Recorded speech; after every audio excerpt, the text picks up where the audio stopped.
So when I think about workplace wellness and psychological safety, to me, they both are about fostering a work environment where everyone feels safe enough, brave enough, and vulnerable enough to show up as their authentic selves when they come to work.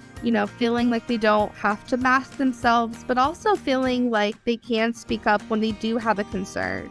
And when they do speak up, not being dismissed or punished, but being heard and being listened to and being seen more than anything.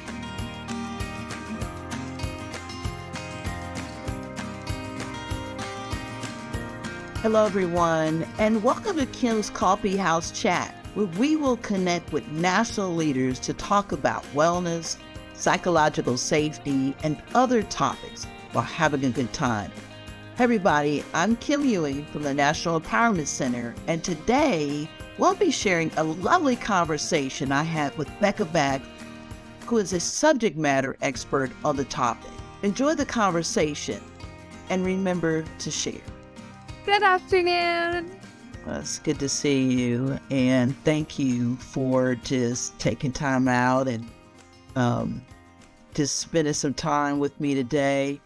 I, again, just want to recognize who you are, and it's Rebekah Bagley. I'm just super excited to have Rebekah with us today, and I also know you as Becky, so I'll be calling you Becky as well. And I would just love us to dive in. Are you ready to dive in? Absolutely. Thank you so much, Kim. I'm excited to spend some time today to connect a little bit. I appreciate it. Wonderful. Before I really dive into the questions today, Becky, can you tell us more about you, where you're located, what you do for your 9 to 5, and anything else you would love for us to know about you? Yeah, thank you so much, Kim. So I live in Charlotte, North Carolina, work in Charlotte, North Carolina. Outside of my work, I live with my fiance and my 2 cats, and they are pretty much my whole world outside of work. I am a big lover of my fur babies, and within my role in my 9 to 5, so I work at Mental Health America of Central Carolinas here in Charlotte, North Carolina. And in my role, I wear many hats, as I'm sure a lot of us do. But my title is mental health navigator. So a large part of my role is getting individuals connected to community resources, whether they are looking for resources around mental health or around meeting their basic needs. I work to get them connected to resources and what they're looking for. Another part of my role is I work in part with our education team. So I currently teach QPR and host a self-care/self-love workshop, and hopefully soon ECPR. Yay. I also am one of our storytellers. So kind of as opportunities arise, I'm able to use my lived experience to share my story to inspire hope in others. Another hat of mine is I run our TikTok page and post content on our Facebook, and I manage the resources within our toolboxes. We have resource toolboxes on our website, and I will also be doing intake at our upcoming free counseling center that opens in January, which I'm super excited about. Oh, that's awesome. And wow, you're busy. I like that a lot. Super busy. You know what? It made me think about one of the questions that I wanted to ask you. Then, what are some of the recent projects and accomplishments that you would like to highlight today? Yeah, so thank you for that. So the self-care workshop I do is something I've been super passionate about recently. My colleague, who was Ashlyn, she created this self-care presentation, and I had created a sort of separate self-love presentation. So we decided to join forces to create this self-care, self-love workshop. And so far, the feedback that we've been getting from the community has been great. So I've just been really enjoying that a lot. Just last week, I got a call from someone who attended the workshop over a month ago, and she said that it just touched her so much that she wanted to invite me to speak with a youth crisis center that she runs. So that just really touched me, just getting to share something that I'm passionate about, to connect with other people and to reach other people has been just really great. But outside of MHA, always so many things, but outside of MHA, something I've been really passionate about recently in the past few months is a former colleague and I have been in the process of creating the first Hearing Voices Network support group in North Carolina. Wow, wonderful. So I am so excited about that. I had the opportunity to take HVN facilitator training earlier this year and at my former place of employment. And even though I'm no longer there, my passion for HVN continues. So we've been in the process of getting that website up and running, and getting that to hopefully start hosting those groups at the beginning of next year. And in my personal life, an accomplishment I've been really excited about is I'm about to graduate with my bachelor's in the spring of next year, and I'm going to start an MSW program part-time in the summer. So Wow, congratulations. And Craig, congratulations to all of that, especially your master's too. How do you do it all? That's a lot going on in balancing. it is caffeine, I guess. Yeah. Quite honestly. Uh, I think about it. You're right. It's caffeine is every college student and and if you work in it as much as you are, it's best friend, right? yeah, I mean, it is helpful. So I work full time and I go to school full time, but it's online school. So that helps Yeah, a little bit with balance. But I think it really helps too, just that it's my passion, that I love what I'm doing. If I didn't have to work, I would still be doing this anyways. So I think because it fulfills me and it refuels me, that makes it easier too. absolutely. And so glad that you're doing what you're doing. Um, I also had the pleasure of training with you recently, right? And just got back from doing this amazing training in your workplace of emotional CPR, something that you have been sharing with your workplace forever. Yeah. and, and I know that because when we actually did the training, you and I, which were absolutely fabulous, and I mean that just incredible. Um, for your colleagues to say, "Hey, Becky was actually talking about this during her interview." Yeah. Oh man, that just let me know how passionate you are and continue to be about emotional CPR. So I want to know, um, first of all, what drew you to emotional CPR? Why are you so passionate about it? Well, first, Kim, I just want to thank you so much for an amazing training last week. It was such a gift to be able to bring it to my coworkers. And I definitely have been talking about it for a long time there because I am so passionate about it. So for me, I think my passion for eCPR started when I first took the training. I first took eCPR when I was working on a peer run warm line. And I Mhm. just remember how transformative it was for me, not only as it allowed me to be a better peer within my work, but I feel like it also just allowed me to be a better human in general. Mhm. I also feel like eCPR prompted me to tune into myself in the work that I was doing at the time and even now. It was that reminder to have my me CPR. And I really feel like that's one of the things that's helped me avoid burnout at times, even. And because of this, I feel like I have just been a huge advocate for eCPR in general, but especially for individuals in the workplace.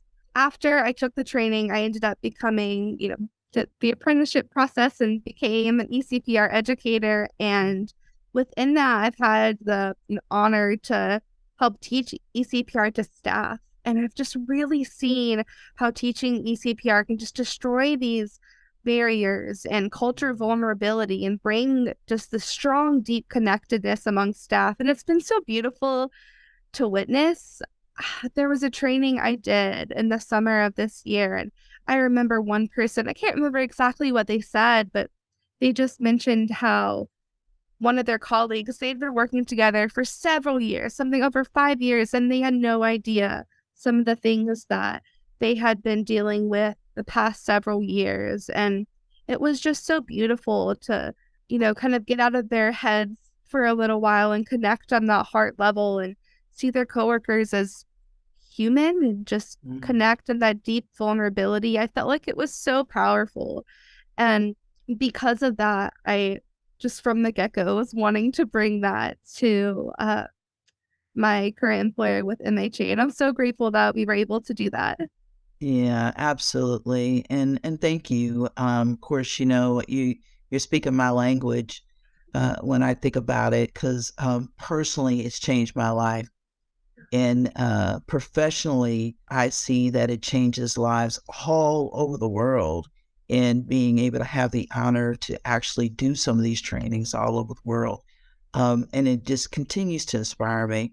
And you inspired me as well when we did this training together, because I could just see just how passionate you were, and it just trickled to the body of people that we were training, which really leads me to my next question is what made you, and I think I might have an answer to it, but I would love to hear you say it.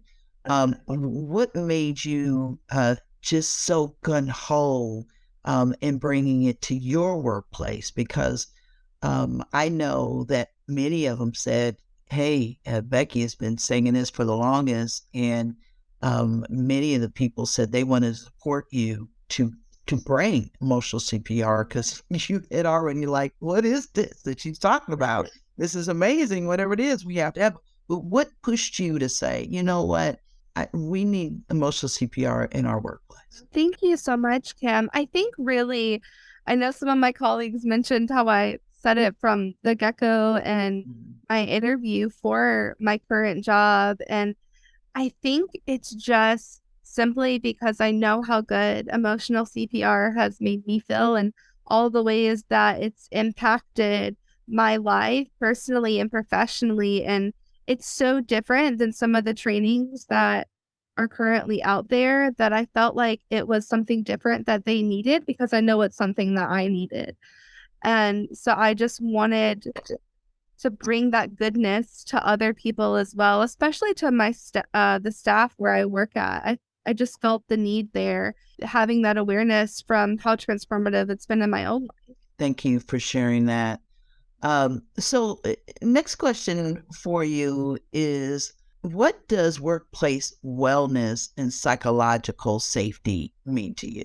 So when I think about workplace wellness and psychological safety, to me, they both are about fostering a work environment where everyone feels safe enough, brave enough, and vulnerable enough to show up as their authentic selves when they come to work. Really, what I mean by that is, feeling like they don't have to mask themselves, but also feeling like they can speak up when they do have a concern.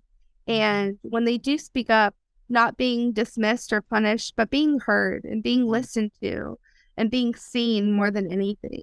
Ooh, wow. All of that just that just hit me right there, right? Um, and you said just to be seen. Yeah. What does that mean to you? I think that sometimes in work environments with tasks that have to be done, I think sometimes we get so caught up in our heads at times. And so I think to be seen, to me, what that means is just recognizing those around us as human and that all that comes along with that, with the talents, with the challenges, with everything. And we're just seeing it in a positive light and just accepting it for what it is and just like seeing each other past the tasks that we're doing. Yeah, that's so beautiful.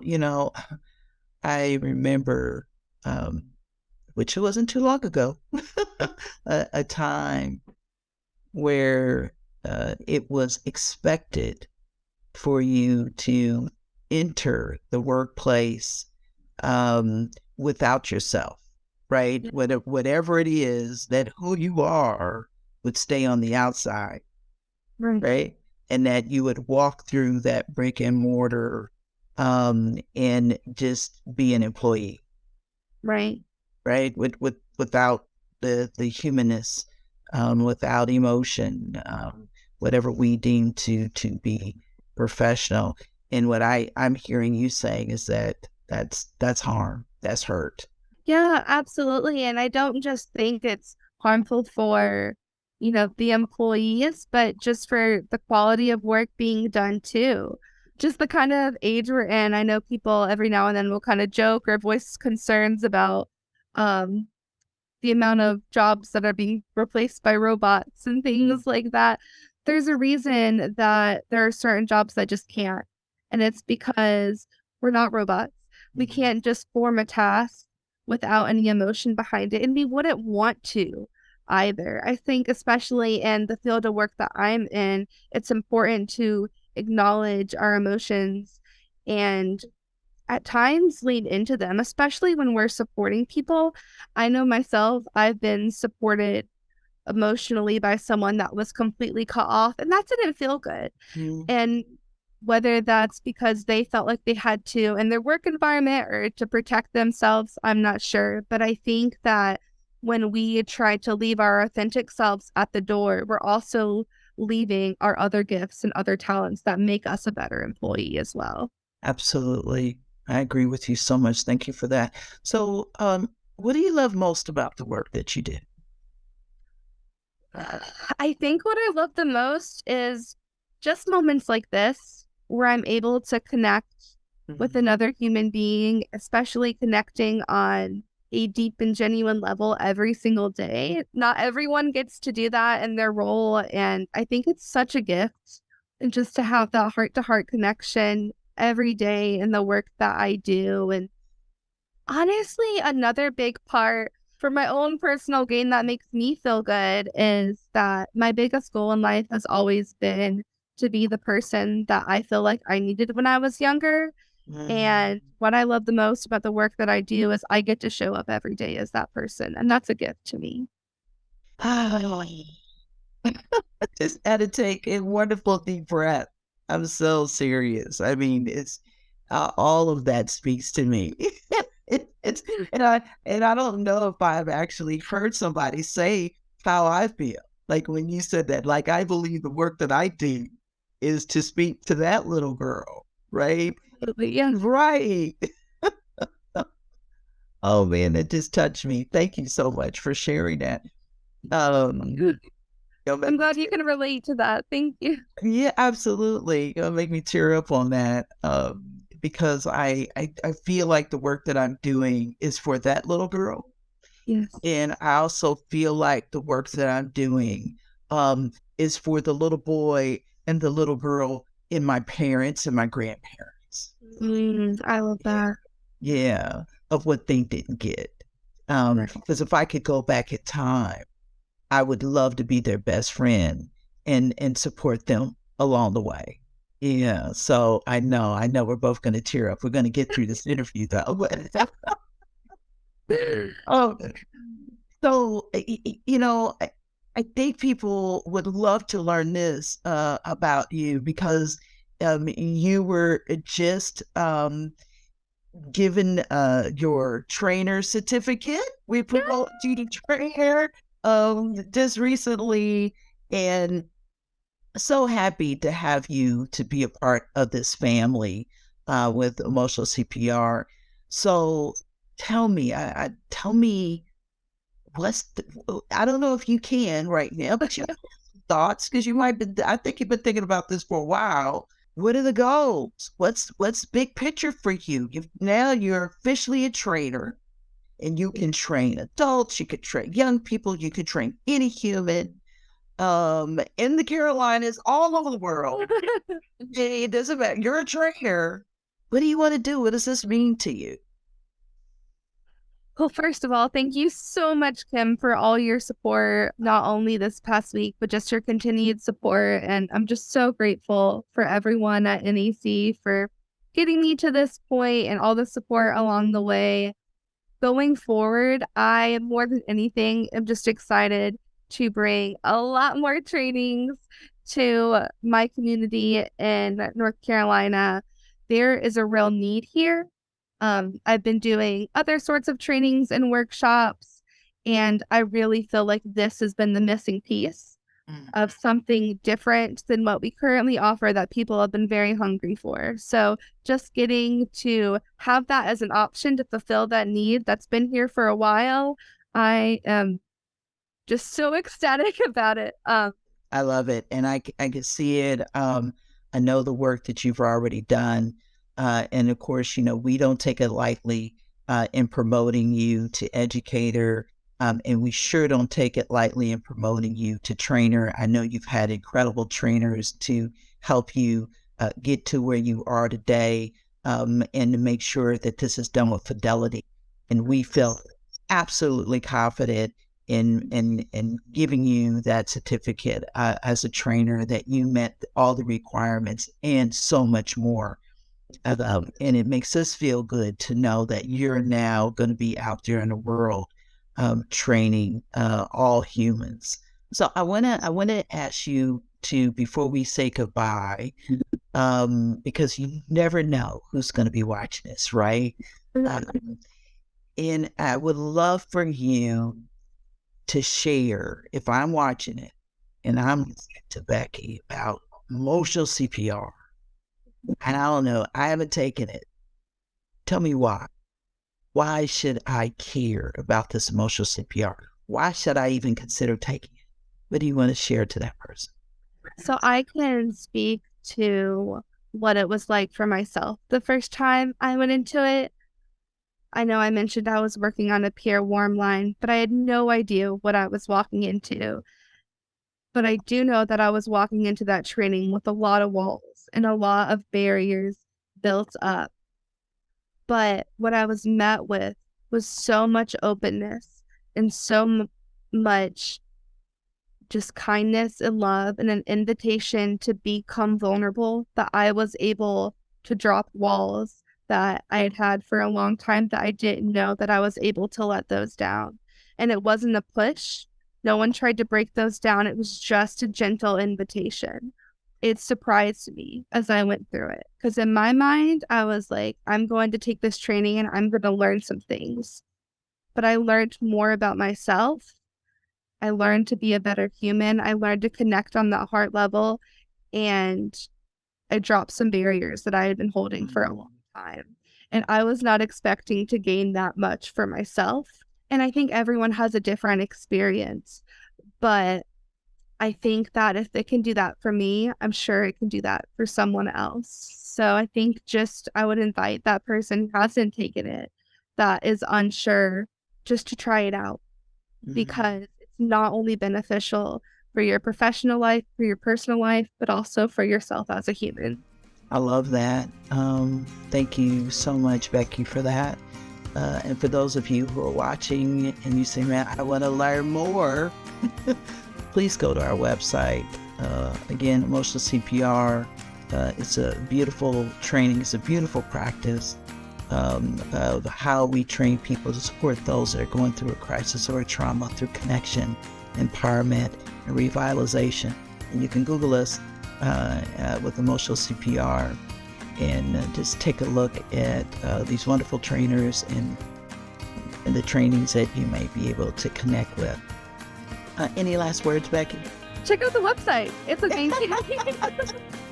No, I was just thinking, there's the beautiful video on the website. I feel like it's such a good way to learn a little bit more. And I'm just so grateful for the time with you today, Kim, and so grateful for everyone at NEC again. So thank you so much. Thank you, Becky. Alrighty, well, I appreciate you today. Thank you so very much. And anybody that's watching this again, please, don't believe me, believe Becky. Because everybody loves it. Emotional CPR. Thank you so much, Becky. Thank you so much, Kim.